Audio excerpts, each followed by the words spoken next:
ఇప్పుడు మనం తుమ్ము గురించి మాట్లాడుకుందాం. ఎందుకు అంటారా? కరోనా వైరస్ వ్యాప్తిలో తుమ్మే ప్రధాన పాత్ర పోషిస్తుందని తెలిసింది. కరోనా బాధితుడు తుమ్మినప్పుడు కరోనా వైరస్తో కలిసిన తుంపర్లు గాలిలోకి వస్తాయి. ఆ సమయంలో అతడి చుట్టుప్రక్కల ఉన్న వారికి ఈ వ్యాధి వ్యాపిస్తుంది. ఇలా కరోనా వైరస్ తుమ్మును అడ్డం పెట్టుకుని మనపై దాడి చేసి ప్రాణాలను బలిగొంటుంది. అయితే కరోనా వైరస్ ప్రజల ప్రాణాలను హరిస్తున్న నాటి నుంచి మన మానవ సమాజంలో తుమ్మేవారి సంఖ్య బాగా తగ్గిపోయిందని తెలిసింది.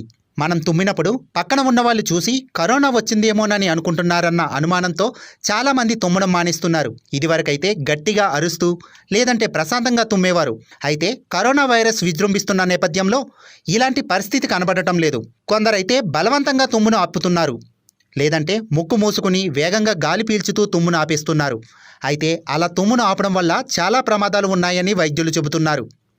తుమ్ము వస్తే ఖచ్చితంగా తుమ్మాలని చెబుతున్నారు. అయితే తుమ్ము వచ్చినప్పుడు మోచేతిని అడ్డం పెట్టుకోవడం లేదా కర్చీపు అడ్డం పెట్టుకోవడం చేయాలి. ఒకవేళ బలవంతంగా తుమ్మును ఆపితే ఆరోగ్యంపై ప్రభావం చూపే అవకాశం ఉందని వైద్యులు అంటున్నారు. పబ్లిక్ ప్లేస్లో మాత్రం కాస్త జాగ్రత్త వహించి తుమ్మడం మేలు. తుమ్ము అనేది ప్రతి ఒక్కరికి వస్తుంది. అయితే నిర్లక్ష్యం చేసి తుమ్మును మాత్రం ఆపే ప్రయత్నం చేయొద్దు. తుమ్మును బలవంతంగా ఆపడం వల్ల చెవుడు వచ్చే ప్రమాదం ఉందని, చెవులపై దాని ప్రభావం చూపిస్తుందని వైద్యులు అంటున్నారు. ఇదే సమయంలో కొందరికి కంట్లోని రక్తనాళాలు బ్రేక్ అవుతాయని, మెదడులోని రక్తనాళాలు బలహీనంగా మారిపోతాయని అంటున్నారు. అసలు తుమ్ము ఎందుకు వస్తుందో తెలుసా? మన శరీరంలోకి అవసరం లేనిది ప్రవేశిస్తే దానిని బయటకు పంపేందుకు మన ముక్కు కంకణం కట్టుకుంటుంది. అలా శరీరంలోకి ప్రవేశించిన సూక్ష్మక్రిమి లేదా బ్యాక్టీరియాను తరిమి కొట్టే సమయంలో తుమ్ము అనేది వస్తుంది. ఇలా ఒక్కసారిగా తుమ్మడం వల్ల శరీరంలోకి ప్రవేశించిన అనవసరమైనవి బయటకు వస్తాయి.